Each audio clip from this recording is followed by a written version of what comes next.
শেখ হাসিনার অবস্থা একই, জেলখানা থেকে বেরোলো বিধ্বস্ত সেই সময়টাতে। এরপর 2009 সালে মানে ক্ষমতায় তিনি বসলেন, বসার পর একেবারে যেদিন পালালেন ওই দিন পর্যন্ত তার কি যে শক্তি, কি যে দাপট, এবং এখনো দেখেন সে ফুরফুরো মেজাজে সে দিল্লিতে বসে কত খেলাধুলা করছেন, চাণক্যের সে কত নিয়ম কানুন তিনি সেখানে প্রয়োগ করছেন, লোদি গার্ডেনে ঘুরে বেড়াচ্ছেন।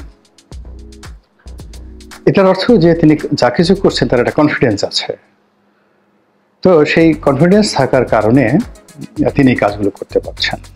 যে ডক্টর মোহাম্মদ ইউনূস তিনি কতটা সফল হবেন বা কতটা ডুববেন, তার পরিণতি কি হবে, এটি তার চেহারা সুরত, হাঁটা চলা, কথাবার্তা, হাসি, হেয়ার স্টাইল, এগুলো দেখলেই বুঝতে পারবেন। এবং আপনার মন যেদিন ভালো থাকবে আপনি দেখবেন সেদিন আপনার চুল তেল তেলে হবে, এবং যেদিন আপনাকে দেখবেন আপনি ছ্যাঁকা খেয়েছেন, মন খারাপ, লস করেছেন, হঠাৎ আপনার চুল বাঁকা হয়ে গেছে, আপনার বগল থেকে গন্ধ বের হবে, আপনার কুস্কি থেকে দুর্গন্ধ বের হবে, এবং আপনার পেটের মধ্যে অকারণে গ্যাস তৈরি হবে। আপনি কিছু খান নাই কিন্তু গ্যাস তৈরি হবে, এবং আপনি একটার পর একটা বায়ু ত্যাগ করতে থাকবেন, মানে কেজির পর কেজি বায়ু ত্যাগ করতে থাকবেন। এটা একটা সাইকোলজি। তো সেই দিক থেকে প্রধানমন্ত্রীর যে চেয়ারটি বাংলাদেশে খুবই গুরুত্বপূর্ণ, যেটি এখন ডক্টর মোহাম্মদ ইউনূসের কর্তৃত্বে আছে। তো আপনারা নিজেরাই তার এই গত 15 দিনের যে ফিজিক কন্ডিশন, হাঁটা চলা, কথাবার্তা, বসা, ড্রেস কোড ইত্যাদি দেখে বুঝতে পারবেন তিনি কতটা সুখে আছেন এবং কতটা সফলতার দিকে তিনি এগোচ্ছেন। এই গেল একটা। দ্বিতীয় প্রসঙ্গে আসি, তার শত্রুকে।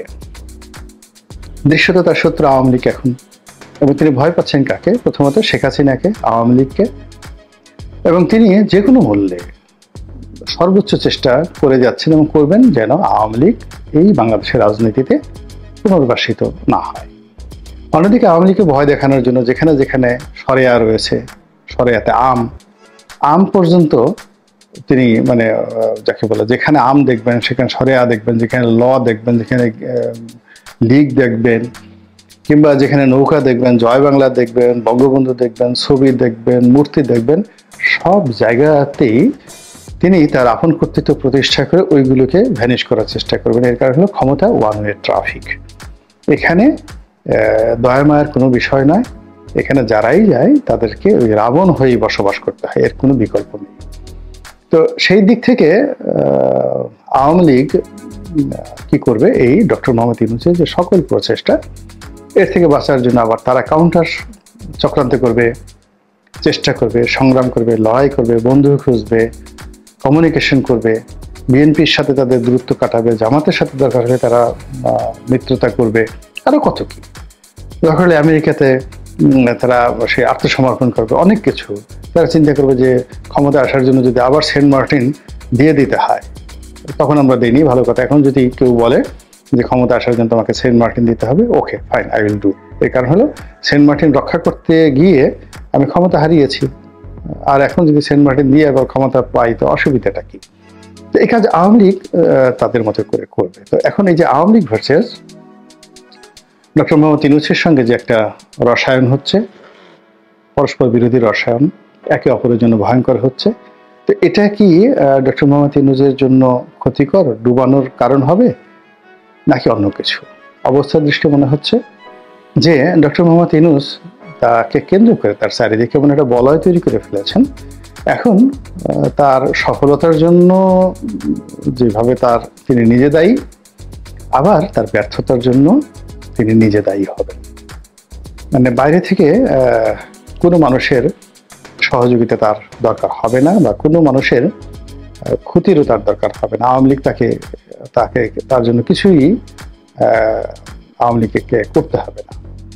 এর কারণ হলো তার যে কয়েকজন উপদেষ্টা আছেন, ইতিমধ্যেই তারা এত বিতর্ক তৈরি করেছেন, এতটা অদক্ষতা দেখিয়েছেন, এবং জনমনে এতটা বিরক্তি তৈরি করে ফেলেছেন যে এই উপদেষ্টারা যদি মোটামুটি মাসখানেক এইভাবে তাদের ক্রিয়াকাণ্ড, আমি কর্ম বললাম না, কর্মের পরিবর্তে ক্রিয়া বললাম, যাই হোক, যেটা বলছিলাম যে এখন তার যে কয়েকজন উপদেষ্টা রয়েছেন তারা তাদের কর্মকাণ্ড দ্বারা, চিন্তাধারা দ্বারা, আচরণ দ্বারা এবং আরো অনেক যাকে বলা হয়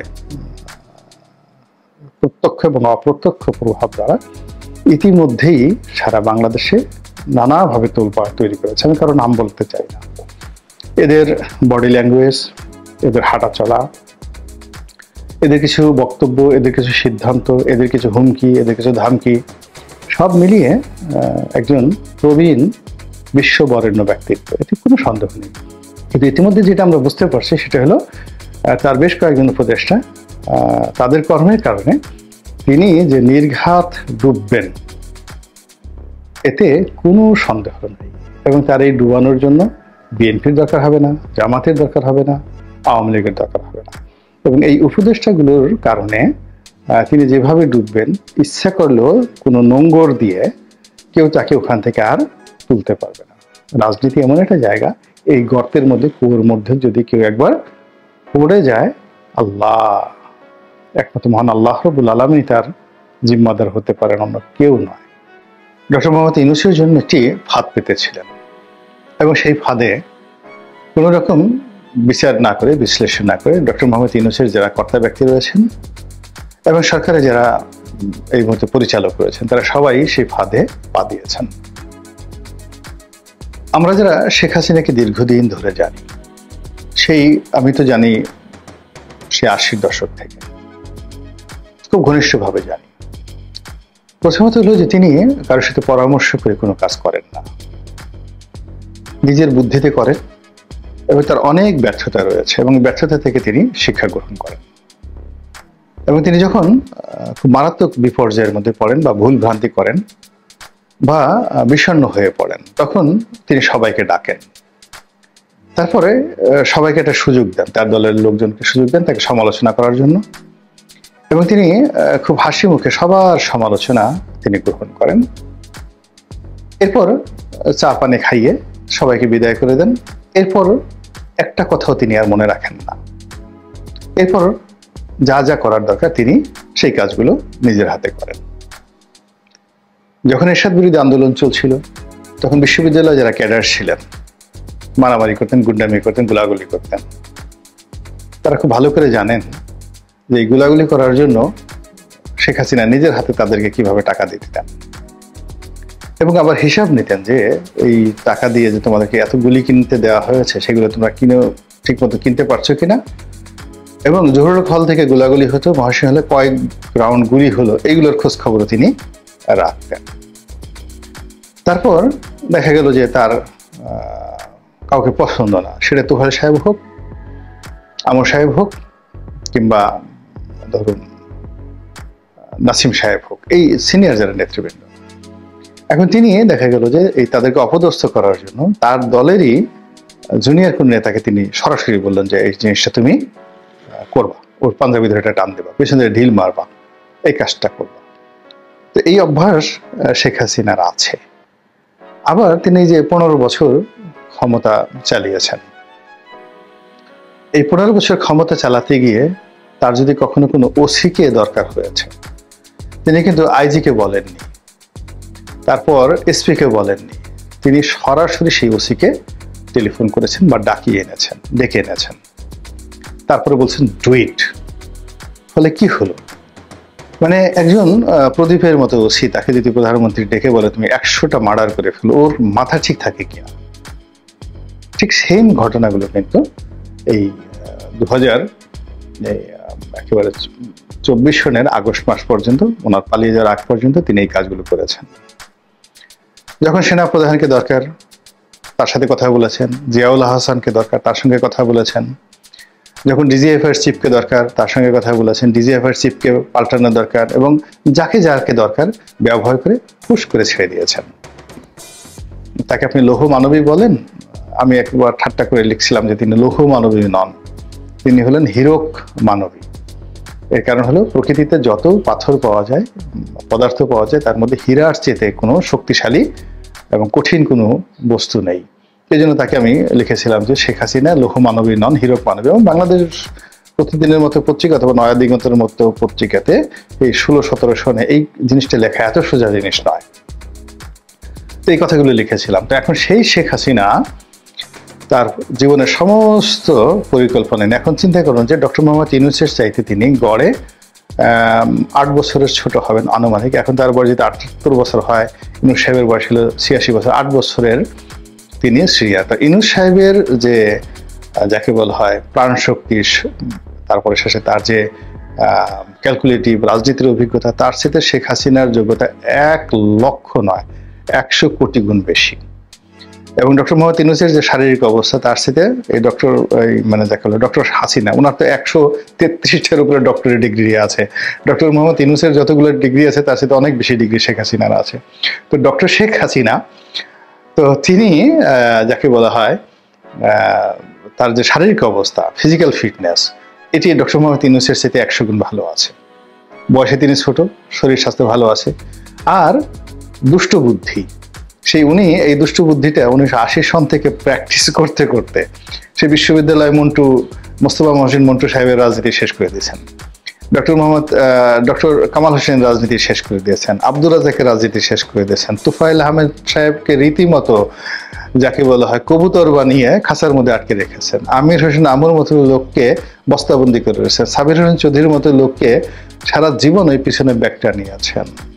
তারপরে ওবায়দুল কাদের থেকে শুরু করে অন্য সবাইকে জাস্ট কাউয়া কাদের বানিয়ে ছেড়েছেন তিনি সবাইকে। এবং এই যে লোকজন তাকে কাউয়া কাদের বলতো, শেখ হাসিনা এটা এনজয় করতেন, খুবই এনজয় করতেন। যে আমি একবার একটা দৌড়ের গল্প বলেছিলাম যে সৈয়দ আবুল হোসেন দৌড়ে সে মানে মন্ত্রী হয়েছে। শেখ হাসিনা কি কাউকে এইভাবে যোগ্যতার কারণে মন্ত্রী বানান না, তিনি দয়া করে মন্ত্রী বানান, তার যাকে ইচ্ছে তাকে মন্ত্রী বানান, যাকে ইচ্ছে তাকে ফেলে দেন। এই যে আমি এই কথাগুলো বলেছি, সবাই মনে করেছিলেন যে এই কথা হয়তো শেখ হাসিনা আমার প্রতি রাগ হবে, কিন্তু যখন দেখলাম যে 300 সংসদ সদস্যের মধ্যে তিনি আমাকে বললেন যে রনি, তুমি এই গল্পটা বলছো, কাহিনীটা বলছো, তুমি আমার সাথে আলাপ করে বলবা না? হ্যাঁ, আমার সাথে আলাপ করে বলতে। তখন আপনি বোঝার চেষ্টা করুন যে এই যে আমি গল্প বলেছি, মানে তাকে বড় করেছি, অন্য সবাইকে ছোট করেছি, এতে তিনি খুশি হয়েছেন। তো তার সেই বুদ্ধি শুদ্ধি একটুও কমে নাই, এবং সেই বুদ্ধি নিয়ে তিনি একটি চাল দিয়েছেন 10 তারিখে, এবং একটা ফাঁদ পেতেছিলেন 10 তারিখে, এবং সেই ফাঁদে সরকারের লোকজন কিভাবে পড়েছে এই আজকের দিনে বুঝতে পেরেছেন যে কিভাবে পড়েছে। যে পুরো ঘটনার ভিডিও ফুটেজ, অডিও ফুটেজ সারা দুনিয়ায় ছড়িয়ে গিয়েছে, এবং এরকম একটা ঘটনা ঘটবে এবং এরকম একটা রিপোর্ট তৈরি হবে, এই রিপোর্টটা আগেই তৈরি করা হয়েছে। এর কারণে ভারতের 1 নম্বর পত্রিকা, বাংলাদেশে যেমন বিচিত্রা ছিল একসময়, এইভাবে পুরো ভারতবর্ষে 1 নম্বর পত্রিকা, সাপ্তাহিক পত্রিকা ইন্ডিয়া টুডে। তো সেই পত্রিকার একটা স্টোরি সঙ্গে সঙ্গে ছাপা হলো। মানে এটা তো সাপ্তাহিক পত্রিকা, মানে যেই সংখ্যায় যেই তারিখে এই পত্রিকায় প্রকাশিত হবে, যেদিন এই পত্রিকাটা সপ্তাহে প্রকাশিত হবে তার আগেই এই রিপোর্টটা যদি তাদের তৈরি করা না থাকতো, রাতারাতি এত রিপোর্ট তারা তৈরি করতো না। তাদের শুধুমাত্র একটা ঘটনা, কাহিনী আর একটা ছবি দরকার ছিল, আর বাকিটা তারা যেভাবে চেয়েছে সেইভাবে এখানে আমরা নাচানাচি করেছি। গেল ইন্ডিয়া। আবার ইন্ডিয়া টুডেতে যেভাবে পত্রিকায় তারা প্রতিবেদন প্রকাশ করেছে, একইভাবে এটা হোয়াইট হাউসে চলে গেছে, একইভাবে এটা পেন্টাগনে চলে গেছে, একইভাবে আমেরিকাতে চলে গেছে, এবং একইভাবে ট্রাম্পের যে অফিস, ডোনাল্ড ট্রাম্পের যে অফিস, সেখানে চলে গেছে। এবং সেখান থেকে স্বয়ং ট্রাম্প মনে হলো যে তিনি যে টুইট বার্তা করেছেন, এই টুইটটা শেখ হাসিনা নিজে লিখে দিয়েছেন, অথবা সজীব ওয়াজেদ জয় নিজে লিখে দিয়েছেন। আপনি বুঝেন যে তিনি যে খেলাটা খেলেছেন, সেই খেলাটা অতীতের যে কোনো খেলার চাইতে পরিপক্ক। অতীতের যে কোনো শেখ হাসিনার যে চাল, তার সাথে কুটিল চাল এবং জটিল চাল। এবং অতীতে তিনি যে কথাগুলো বলেছেন, একটা সিঙ্গেল কথা, সে ঠাট্টা করে বলুন আর যা কিছু বলুন, তিনি যেটা বলেছেন সেটা মিন করেছেন। আপনি দেখেন না, সেই